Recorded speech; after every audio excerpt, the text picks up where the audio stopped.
Santa Maria, Mater Dei, ora pro... Without having any practices, but they still got our team in position to win.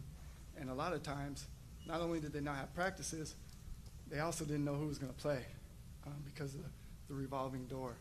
And so I'd just like to thank them. And then lastly, the players. They really, they never say die attitude. They embody that. Next man up, kind of all the cliches. Like, they literally lived that this year. And they ended up playing inspiring basketball. And it really showed their character. It was on full display. Injuries depleted this year, depleted our roster, from the start of training camp. But the players and staff never wavered, and it really gives us optimism for next year. Defense wins championships, and we are hanging our hat on defense. We're going to return one of the best front lines in the NBA, and we have one of the deepest and the most versatile benches. The draft this year is extremely deep, and we're excited to play the role that we are. We'll see where we go after the draft lottery, but we know we're going to get a really good player. And then we'll also use free agency to kind of shore up the rest of the roster. With the support of the fans, we are committed to coming back next year stronger than ever. Every decision we make this year will be through the lens of competing to win, and our goal is to bring a championship back to Dallas. And with that, I'll open up for questions.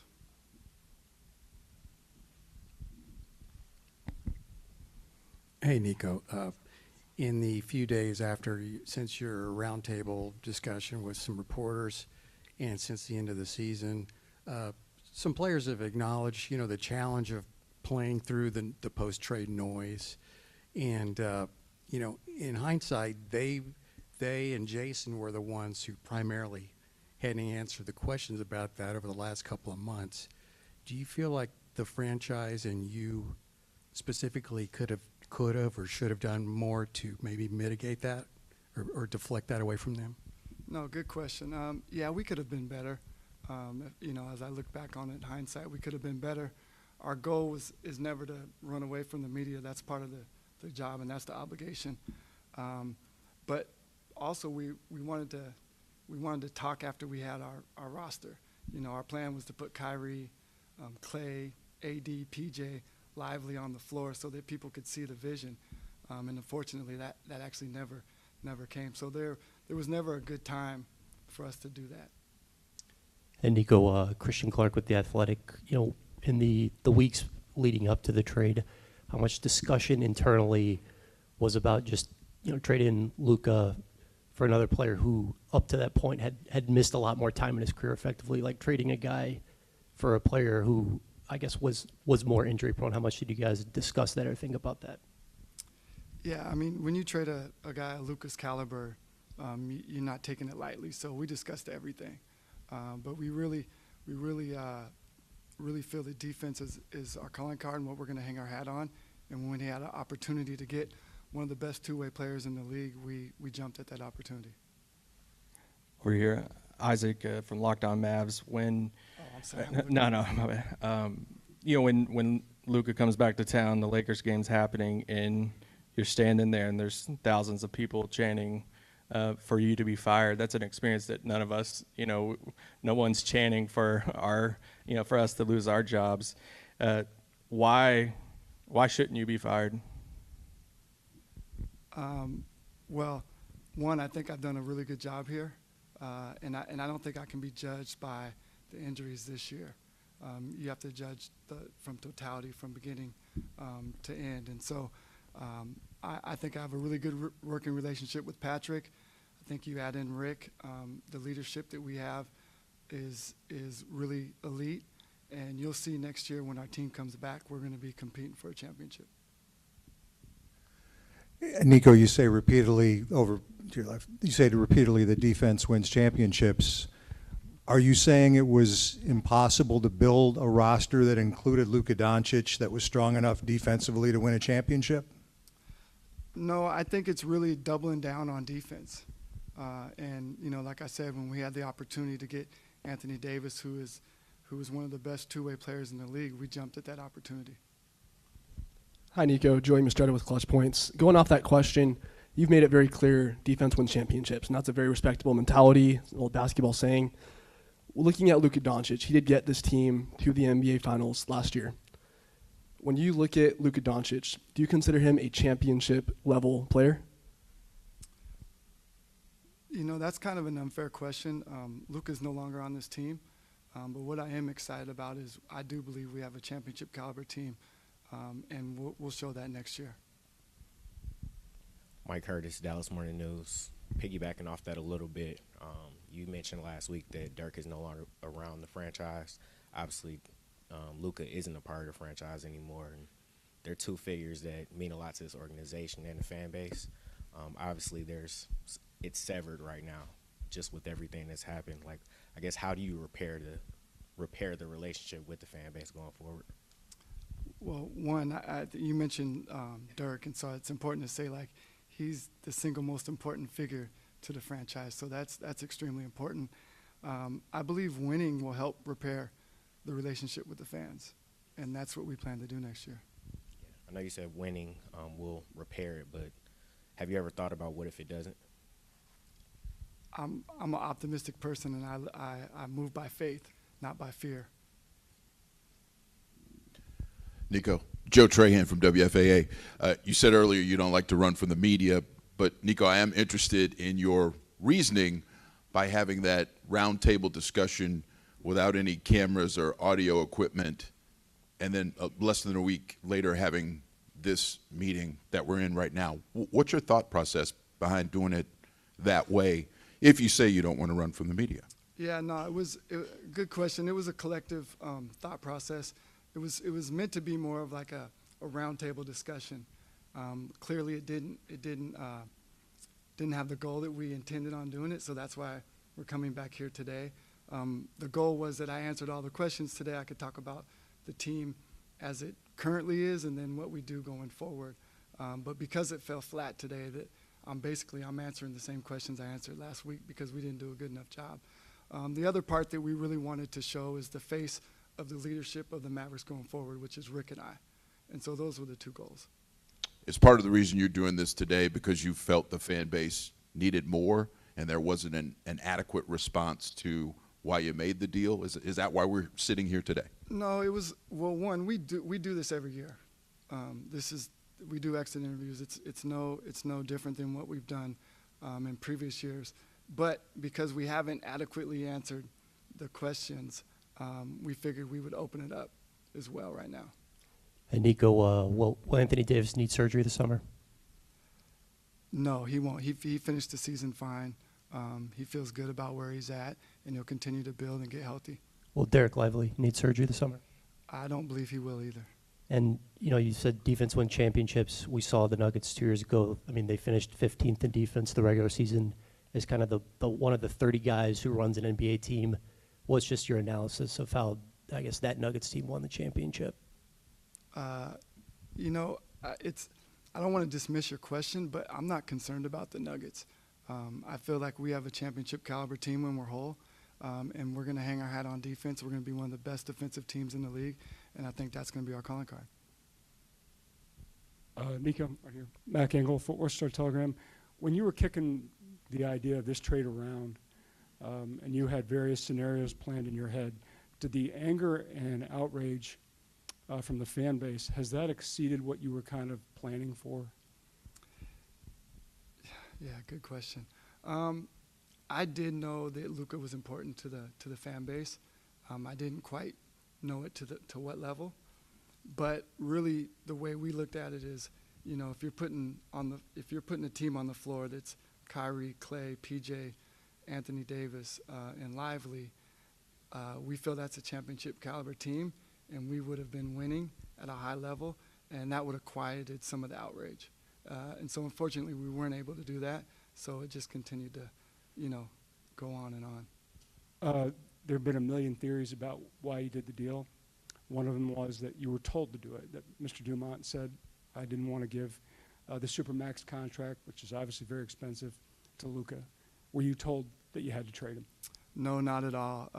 Patrick reminds me of the leadership that I had at Nike, and you know, a really good leader doesn't tell the people that work for them what to do. It's a collective, well thought out process to make a big move like that. And then also, unfortunately, I'm super stubborn, so someone telling me to do something doesn't work too well for me. Nico over here. Speaking of Patrick, has this impacted your relationship with him at all since making the deal? Has this frayed your relationship working with him? Yeah, it actually strengthened it because we talk a lot more, and we're kind of linked together to this, and so it's made us have to have a lot more conversation. So I believe that we have a really good working relationship.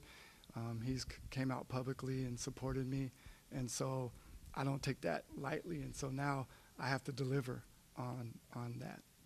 What about you and Jason Kidd? You guys have been close for such a long time. How involved was he in this deal at the time, and how has this impacted your relationship with him as well? Yeah, Jason, I've answered this a few times. Jason, I brought him in on the 11th hour. And the reason for that is because constantly during trade deadline, you're having tons of conversations. Most of the stuff never sees the light of day. And so Jason's obligation is to coach the team that he has right there. The last thing I can do is get him distracted by what could be, what may be. Jason and I are connected. We have a great relationship. We've had one for 20 years. And I know how Jason thinks. I know the players that he likes. I know the style of play that he wants to play, and we're connected.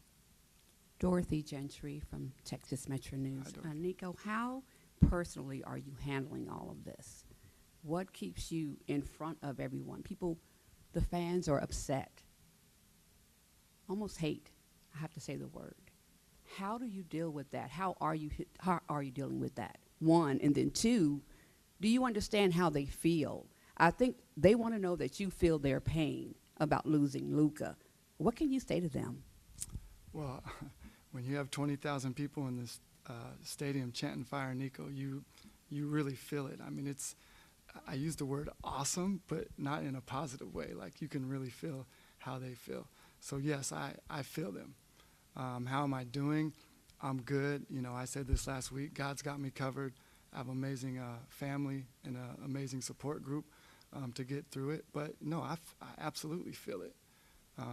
But I'm also, my job is to make decisions that I feel are in the best interest of this organization, and I got to stand by the decision, and some of them are going to be unpopular, and this was clearly one that's unpopular.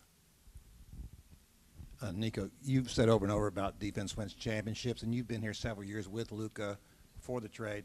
I'm wondering and he was pretty much a known product. He was who he was. At what point did you decide that you wanted to try to move him for something different? Yeah, there was never, it wasn't the straw that broke the camel's back. When you live with someone for 3 years, you get to know their strengths and weaknesses.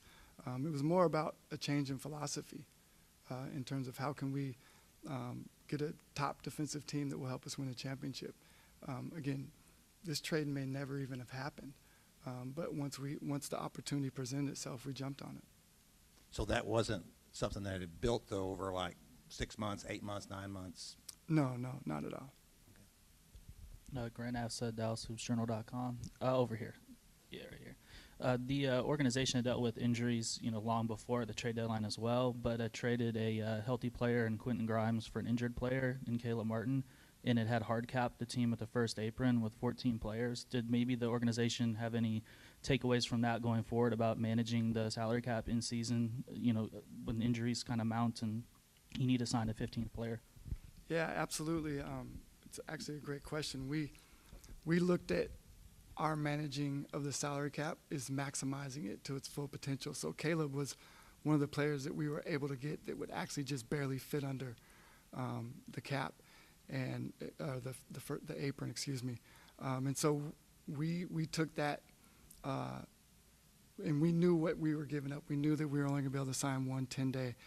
But the chances of 10 players out of 18 available players being hurt, we took that risk to get a player of Caleb who we liked forever.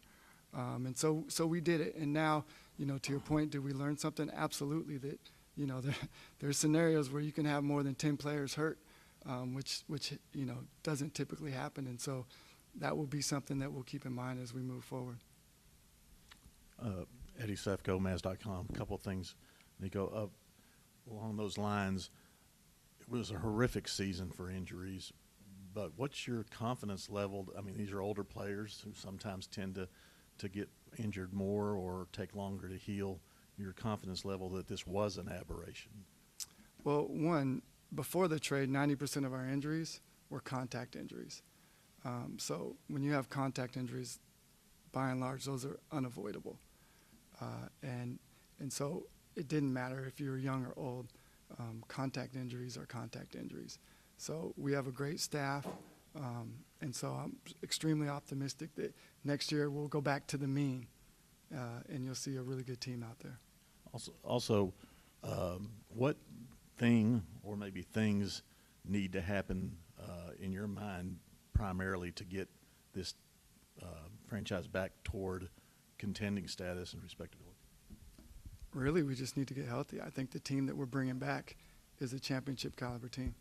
And we fully expect to have Kyrie back with us next year when he gets healed from his injury, and we believe we'll be competing for a championship. Yeah, you mentioned Kyrie. What's the pathway to either a contract extension? I know he has a player option, obviously a decision to make, but what's your confidence that something beyond that can get done this summer?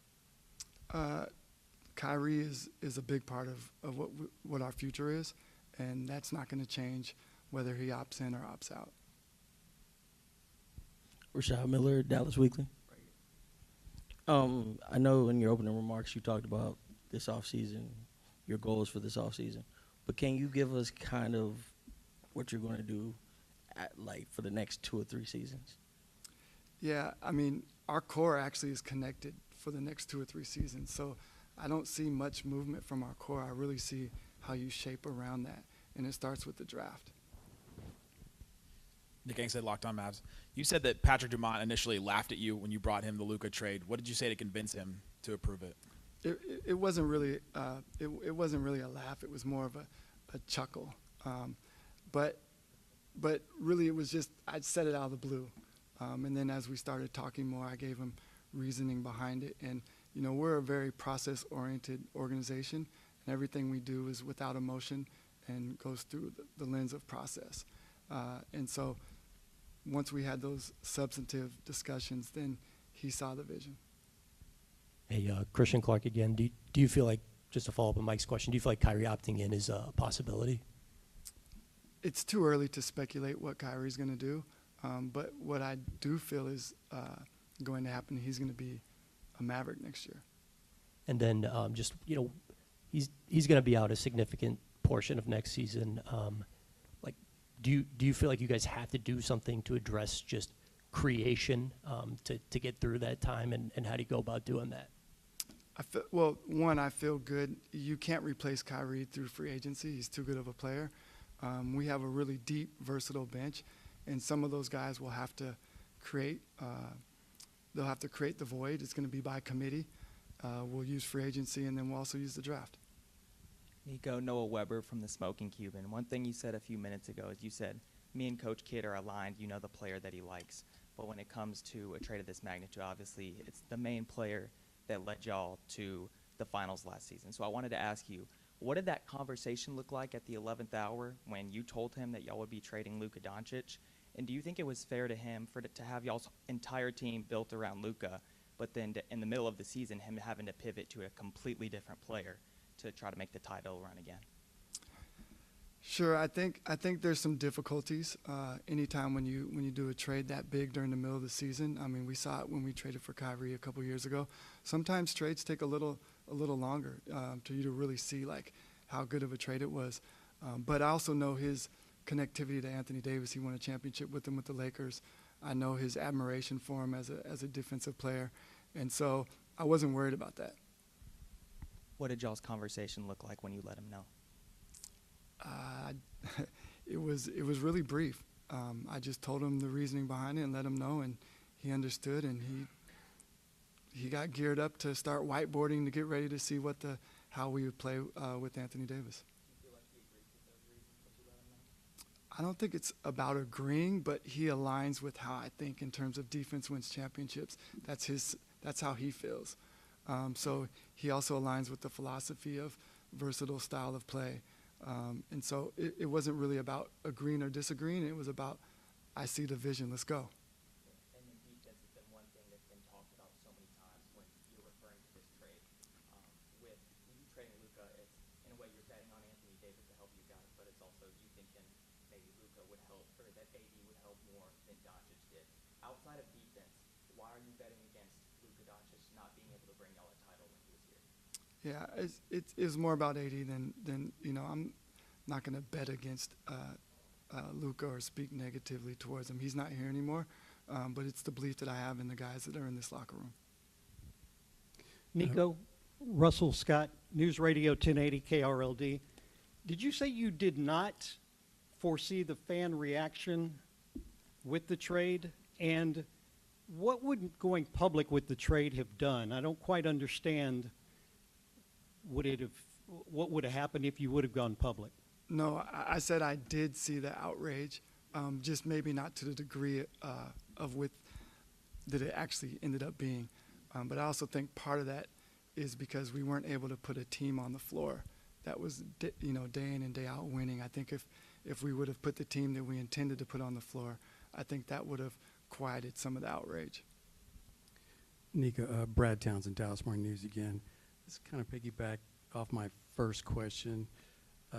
So during the Western Conference Finals run 3 years ago, and then also during the finals run, you weren't really out in front of cameras. You were really letting the players and the coaches take the credit. But I wonder if this year has been a lesson to you in terms of, as you put it, being a public face of the franchise, in terms of standing up during times of crisis. And because it feels like this franchise was in crisis mode these last couple of months. Yeah, it's we always at the end of the year we evaluate everything and what we could have done better, and clearly we could have done a better job with that, and we take that and we own it, and you'll see us be better going forward. Nico, back here, Sam Gannon, Fox 4. Luka recently did a sit-down with ESPN's Malika Andrews, and he was asked about a question that was posed to you last week about whether or not you believe that you could contend for championships with Luka at the centerpiece. You said defense wins championships. Luka was quoted as saying, "It's just sad the way he's talking right now. I never say anything bad about him, and I just want to move on." How do you react to that quote? I feel the same way he does. Like, I've actually never spoken ill of Luka at all, and I just ready to move on with this team that we have. You having fun? There's been quite a bit of speculation that one of the reasons that you made the trade was that you guys just couldn't get along in terms of he saw things and his team saw things that he's going to do it this way, and you wanted him to do it that way. True or not? No, I worked at Nike for 20 years, and there's like superstars. They have teams around them, and you have to cater to them, and that's part of the job, and they've earned it. So I don't worry about getting along with people. I can work with anybody.